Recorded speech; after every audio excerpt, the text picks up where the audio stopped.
और राजस्थान की राजनीति में एक नाम बड़ा चर्चित हो गया है पिछले कुछ दिनों में, आपको भी शायद याद होगा, मेरे नाम लेते ही आप समझ जाएंगे।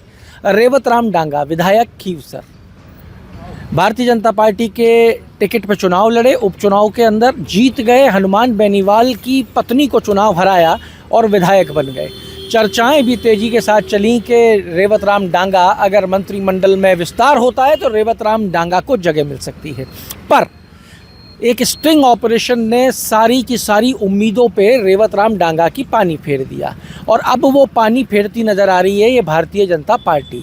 भारतीय जनता पार्टी की अनुशासन कमेटी ने कल एक फिर नोटिस जारी किया है रेवत राम डांगा को।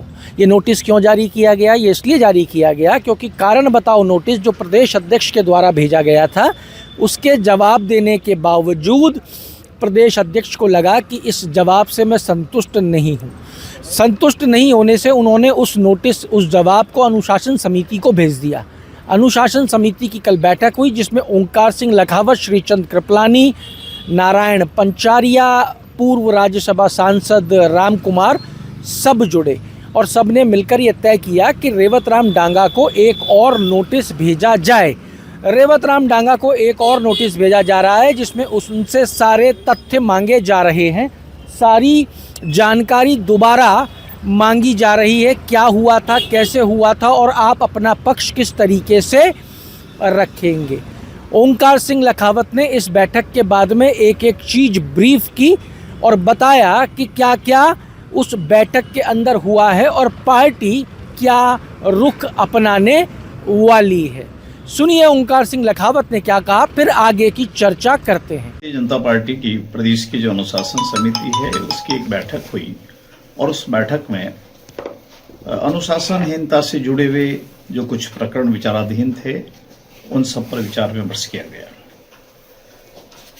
श्री रेवत राम जी डांगा जो खींवसर के माननीय विधायक हैं, उनको भी प्रदेश अध्यक्ष जी ने ये जो स्टिंग ऑपरेशन है ये जो प्रकाशित हुआ उसके बाद में उनको कारण बताओ नोटिस जारी किया था। उनका जवाब उन्होंने अध्यक्ष जी को पेश किया था और माननीय अध्यक्ष जी उस जवाब से संतुष्ट नहीं थे और इसलिए उन्होंने उसको विस्तृत जांच के लिए अनुशासन समिति को सौंपा। आज जो अनुशासन समिति की बैठक थी उसमें पूर्व सांसद माननीय राम कुमार जी, हमारे पूर्व मंत्री और वरिष्ठ नेता पार्टी के हैं श्रीचंद जी कृपलानी, सरोज कुमारी जी और एक उपस्थित थे और नारायण जी पंचारिया ऑनलाइन उससे जुड़े हुए थे। उनकी पत्नी अस्वस्थ होने के कारण वो बाहर थे। हमने गंभीरता से इन सारे विषयों पर एक एक करके चर्चा की और जो खींवसर के माननीय विधायक जी का जवाब है उसके ध्यान में रखकर और जो आरोप है उस सबको रखते हुए उसका विस्तृत जांच पार्टी के स्तर पर करने का निर्णय किया है।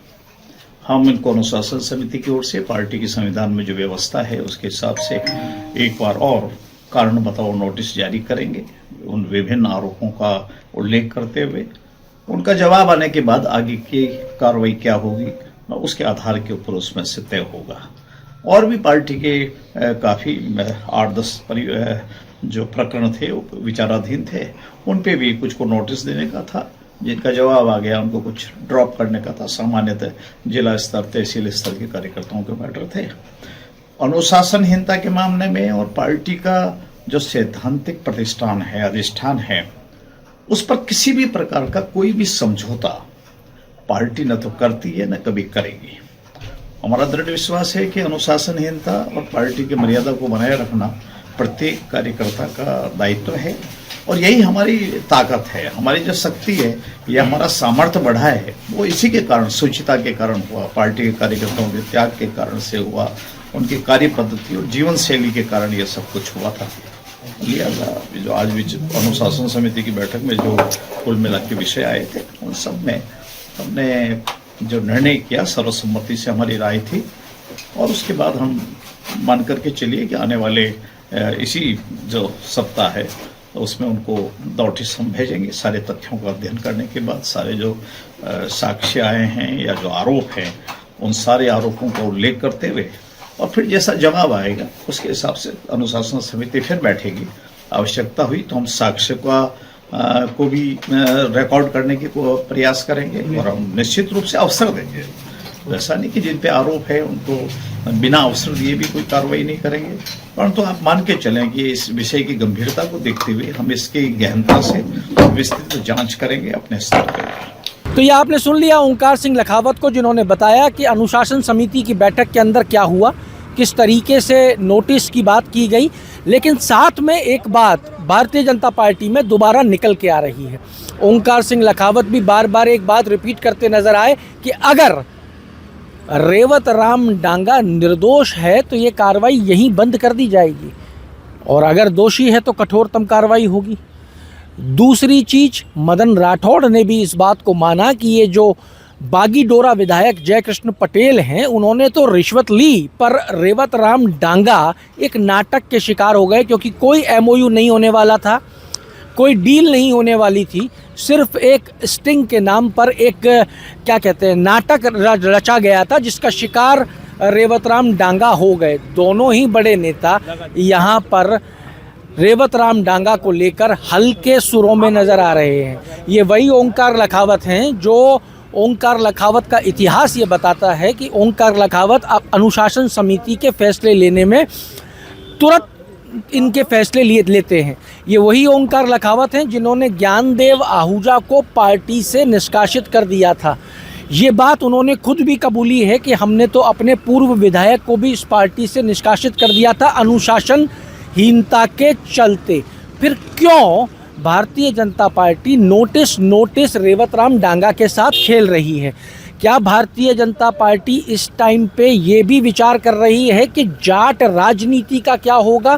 क्योंकि कल कुछ घोषणाएं हुई हैं जिसमें युवा मोर्चा का प्रदेश अध्यक्ष शंकर गौरा को बनाया गया है। जाट समुदाय से शंकर गौरा आता है और जाट समुदाय को साधने का प्रयास किया गया है। राजस्थान में जाट कभी भी भारतीय जनता पार्टी का वोटर नहीं रहा है। जब राजस्थान में भारतीय जनता पार्टी का वोटर जाट नहीं है तो इसको कैसे साथ के अपनी तरफ लाया जाए, और जो बचा कुचा जाट है जो भारतीय जनता पार्टी का साथ देता है कहीं वो नाराज़ ना हो जाए।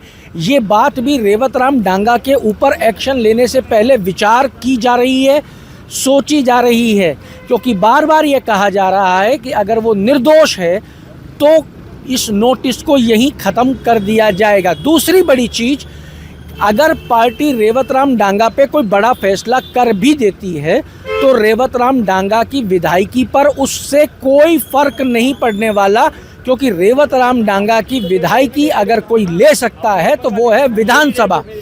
विधानसभा का पूरा प्रोसेस चलेगा, पूरी कार्रवाई होगी, और इतने में ये पूरा 3 साल का समय भी निकल सकता है। रेवत राम डांगा की विधायकी के ऊपर इस समय कोई सवाल नहीं है, पर पार्टी नैतिकता के आधार पर अगर रेवत राम डांगा को दोषी मानती है तो क्या नैतिकता के आधार पर पार्टी इस्तीफा देने को कहेगी और रेवत राम डांगा इस्तीफा दे देंगे? ये भी देखना होगा। इस टाइम पार्टी असमंजस की स्थिति में है, क्योंकि अगर फैसला लिया, कुछ निर्णय हुआ, कुछ कठोर निर्णय हुआ और रेवत राम डांगा ने उसको मानने से मना कर दिया तो पार्टी की एक बार फिर किरकिरी होनी तय है। इसलिए प्रदेश अध्यक्ष से लेकर अनुशासन समिति के ओंकार सिंह लखावत इस जो फैसला है उसके ऊपर बार बार विचार कर रहे हैं, और रेवत राम डांगा के साथ नोटिस खेला जा रहा है। नोटिस दे दिया गया है, क्या जवाब आएगा, उसके बाद में क्या कार्रवाई होती है, वो सब आप तक पहुंचाएंगे। पर फिलहाल रेवत राम डांगा को लेकर अपडेट ये है कि एक और नोटिस भाजपा अनुशासन समिति के द्वारा रेवत राम डांगा को भेज दिया गया है। तो जुड़े रहिए हमारे साथ। अमर उजाला के लिए जयपुर से मैं आशीष। आपके राज्य की खबरें, आपके शहर की खबरें सबसे पहले जानने के लिए देखते रहें अमर उजाला।